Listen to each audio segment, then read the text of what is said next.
The hangar was flooded with white afternoon light, the kind that made every plane inside look freshly polished for a photograph. Laughter echoed off the metal walls as a cluster of young engineers, all matching blue lanyards and neatly pressed uniforms, pointed and grinned at the man standing quietly near the center of the floor, broom in hand. Jake Ramsey didn't laugh with them. He simply stood there, holding a rolled set of blueprints under one arm, sawdust and grease still clinging to his jacket from the morning's work. He'd been sweeping the far end of the hangar minutes earlier when Victoria Lane, the young CEO of the aviation startup leasing the space, spotted him and decided, apparently for the entertainment of her team, that he made an easy target. She pointed at him, laughing, and told the group loudly that he was just the hangar sweeper, a line that landed exactly the way she intended, the engineers behind her breaking into snickers, one of them mimicking the motion of pushing a broom across the floor. Victoria enjoyed the moment a beat too long, the kind of laughter that came easily to someone who had never once had to clean up after anyone else's mess. Jake didn't respond right away. He set the broom down carefully against a support beam and unrolled the blueprints tucked under his arm instead, laying them flat across a nearby workbench. The laughter behind him faded slightly as a couple of the engineers leaned in out of curiosity rather than mockery, catching sight of detailed technical drawings, wing structure calculations, engine mounting specifications, a full aircraft design rendered with the kind of precision that didn't belong to a man whose only visible job was sweeping floors. Victoria's smile faltered slightly as she stepped closer, asking, half amused and half genuinely confused, what exactly she was looking at. Jake told her plainly that it was a design for a small experimental aircraft, something he'd been working on for the past 2 years, late at night after his shifts ended, in a garage he'd converted into a workspace once his daughter went to bed.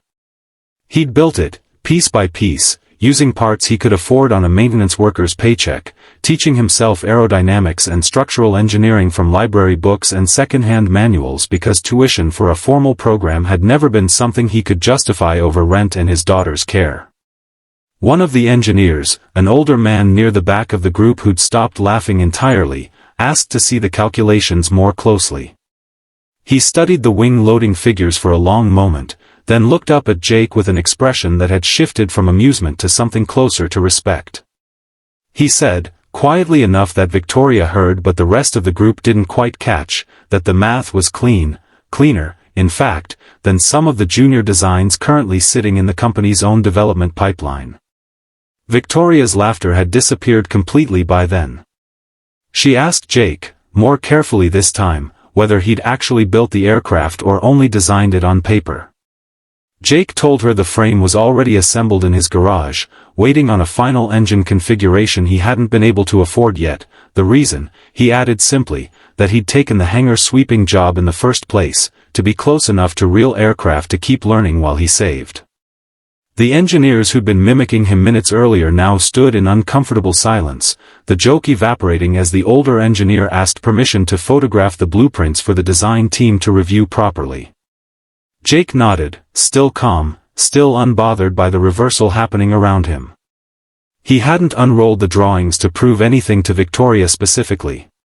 He'd simply reached a point where hiding 2 years of work under a broom handle no longer made sense.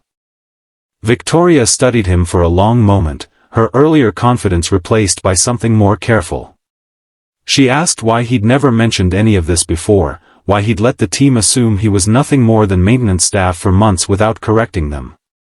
Jake answered honestly, that nobody had ever asked, and that people who'd already decided what he was rarely left room for him to explain otherwise. She didn't apologize outright, not in front of the group, but her tone shifted into something businesslike, asking if he'd be willing to bring the actual airframe in for the engineering team to evaluate properly, off the clock from his sweeping duties. Jake said he would, on one condition, that whatever came of it, the credit for the design stayed attached to his name, not folded quietly into someone else's project once it looked promising. Victoria agreed, faster than he expected, already recalculating the value of the man she'd just mocked in front of her own staff. As the group dispersed, murmuring among themselves, Jake picked the broom back up out of habit, more than obligation, and finished sweeping the section he'd started earlier, steady, unhurried, exactly the way he approached everything, whether anyone was watching or not.